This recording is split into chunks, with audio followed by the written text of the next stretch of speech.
Hello, everybody. Sunday Adelaja here. Welcome back to our program on Africa and Africans. So the question is, are black people cursed? Are Africans cursed? Are black African people cursed? Well, no. They are a blessing, and a blessing to the whole world. I've already made the point that they are not cursed, but now I'm going to be talking about the blessing that they are to the whole wide world.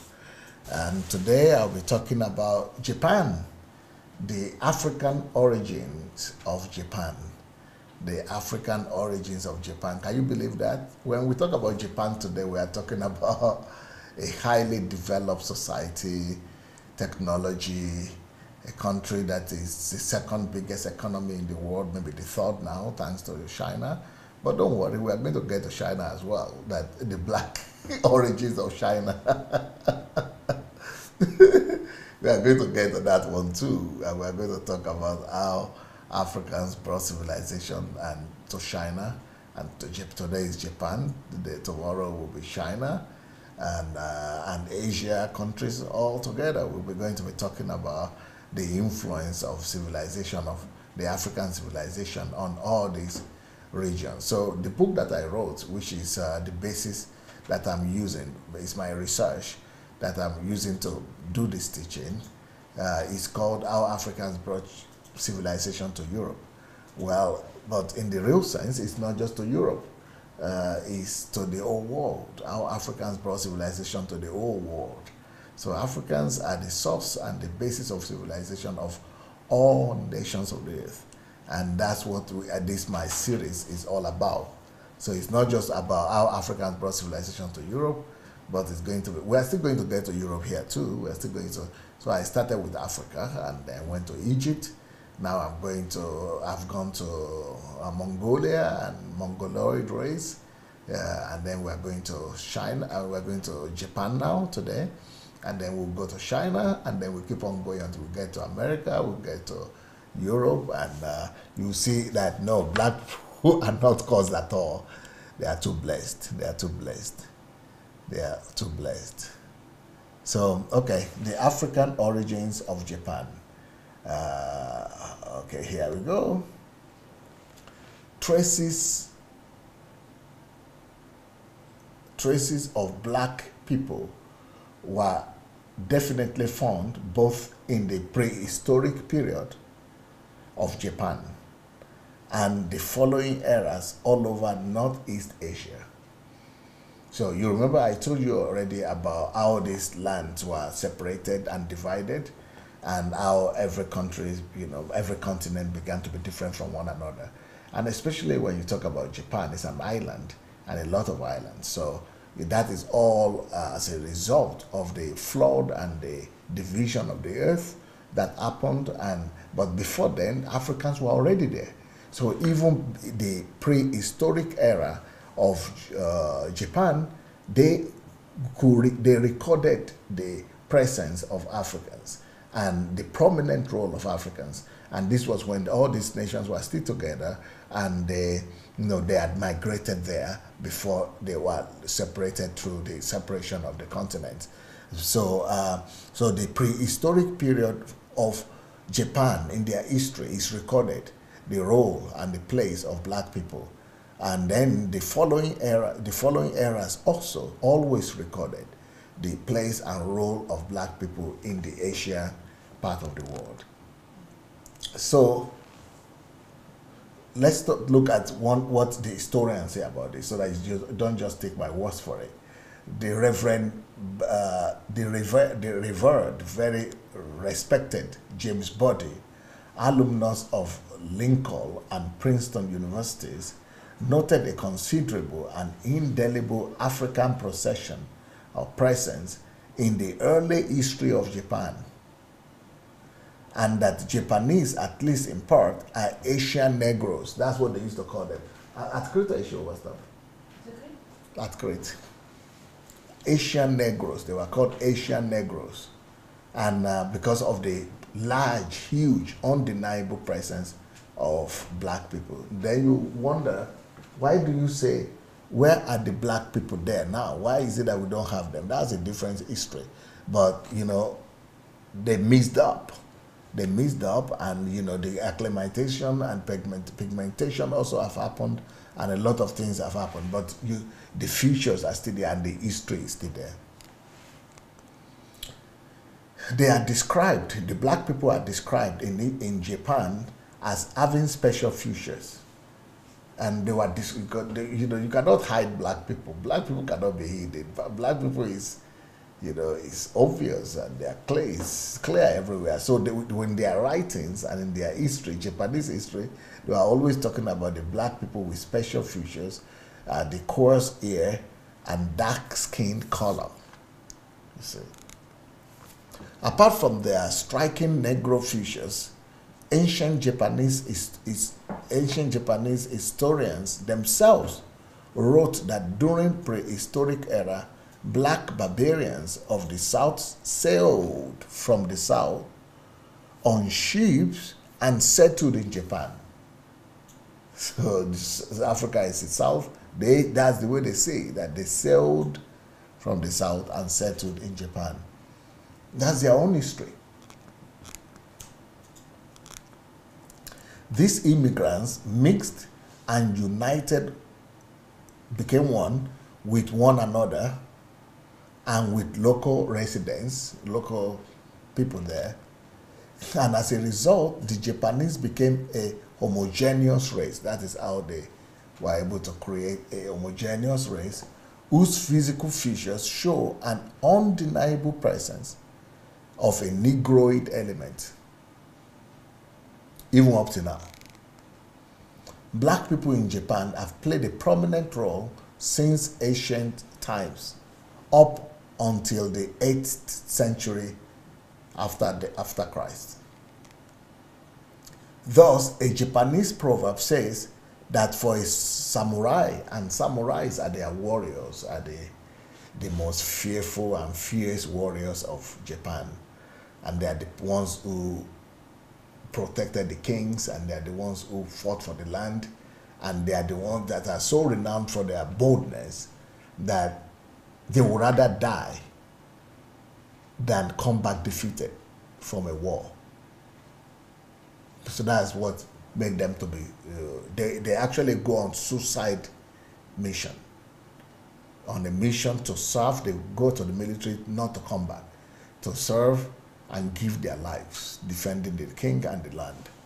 So they are regarded as brave people, courageous people. So this proverb in Japan is talking about they are warriors, and they are the most celebrated people in Japan, these samurai. It's like that's their most important feature of Japanese people, samurai. So they are now saying for anybody, and it's a dream of those days, for like a hero, like a knight. So for you to become a samurai in Japan, it says that the person has to have at least a little of black blood in him. Because black people are the people who are regarded as the most brave and most courageous and the most samurais. So the most samurais, at least you have to have some black blood in yourself before you could become a samurai. Mixture of black. So black Sakanui no is called. Sakanui no Tamuramaru was a prominent figure in ancient Japan. He was a warrior in the history of Japan. In Japanese history, he is characterized as an example of martial valor or military valor. And he's a black man. He attracted the attention of some of the most prominent scientists of the 20th century, even in America.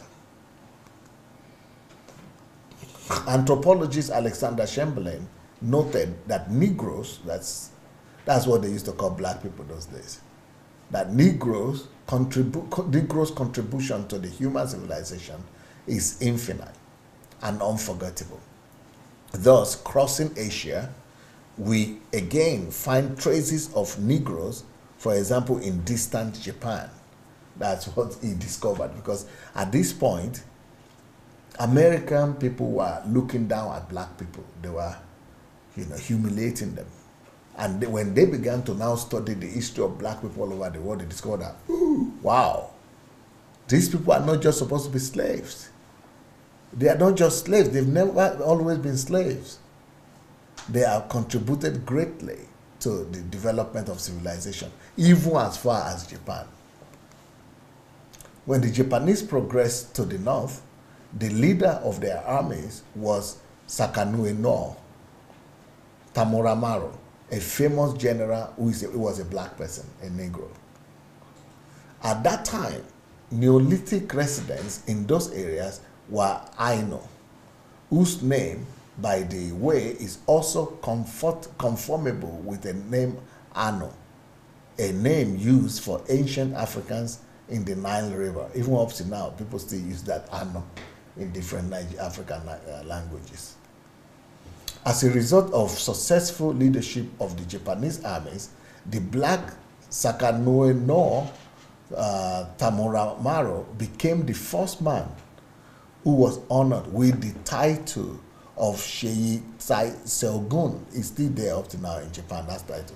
In Japanese history, this name was given to was given by rulers of Japan. Or was given to rulers of Japan.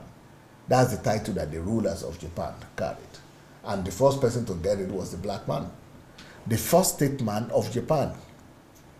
He occupied the position of Dainagon, senior emperor's advisor, and founded a famous Kiyomizu Dera temple in Kyoto.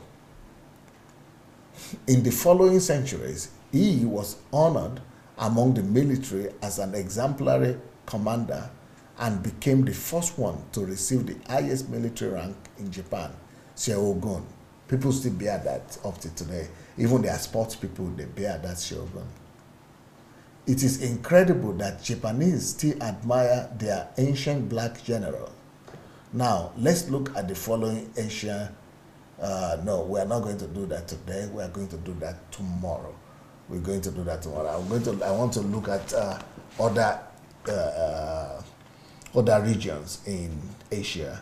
Maybe China. Look at China. Look at other eastern part of Asia, and the role and the place of black people in the development of these Asian countries. But what I will do right now is that we'll go to do the video. But before we do the video, let me give you a few announcements. If you want to join our mentorship program, and which is for free, just go to sundayadelaijablog.com/mentorship. The same thing if you want to buy the books, you can buy them on sundayadelaijablog.com/books.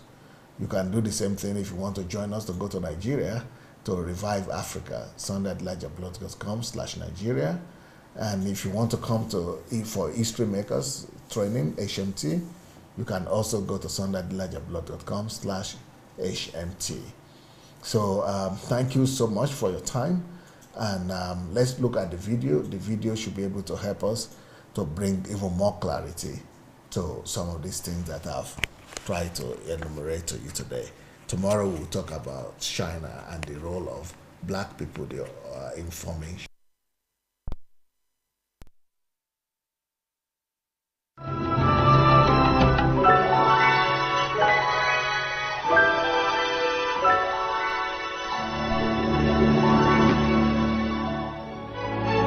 では、日本人の祖先はアフリカからどのようにして日本列島にやってきたのでしょうか。私たちの祖先の一部は中近東を経てヨーロッパに渡る集団と分かれアジアに移動しました。人々は移り住んだ土地の環境によって白人、黒人、黄色人種という特徴を獲得していきました。気候風土の違いの大きいアジア大陸ではモンゴロイドも多様に変化していきました。その中に12000年前に日本列島に移動し縄文の文化を築いた集団がいたのです。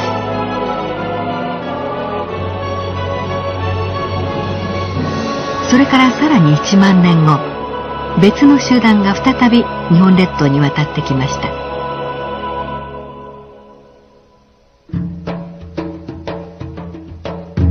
それは弥生文化を築いた人々でした。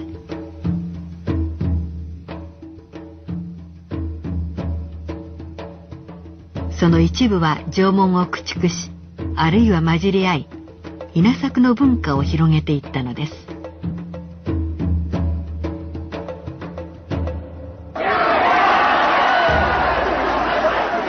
これまで日本人は縄文人と弥生人によって成り立つと考えられてきました。しかし最近の研究では、一つだと考えられていた縄文の集団が決して一つではないことが分かってきまし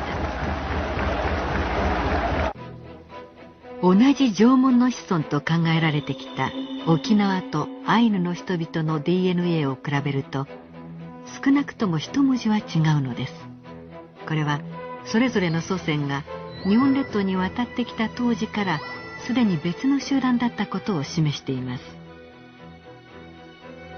蓬莱博士はさらに東アジアの5つの集団のミトコンドリア DNA を分析し、日本人の成り立ちを調べました。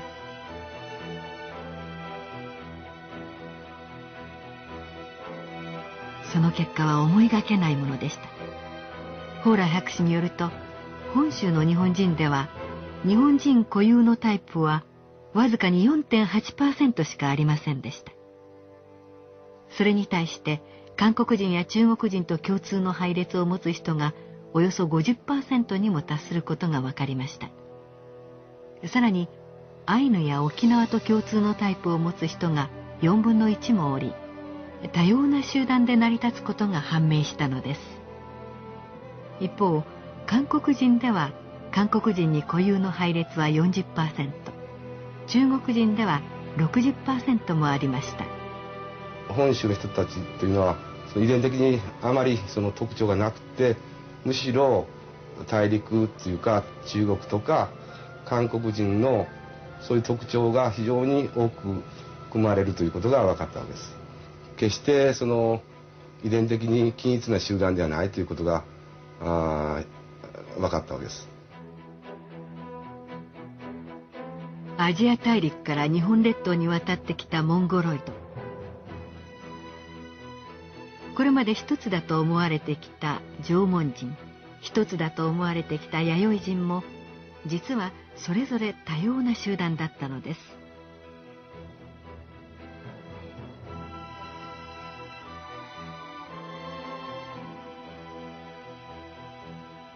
現代の日本人は決して単一な集団ではなく、中国大陸や朝鮮半島の人々と深いつながりを持っていることが分かりました。しかも日本人のルーツは縄文か弥生かという単純なものではありませんでした。こうしてミトコンドリア DNA を手がかりに人類の設計図をたどってみると、当然のことながら人種の区別や国家による国境などは全く見えません。そこに見えるのは大自然の一員として生きている人という存在だけなのです。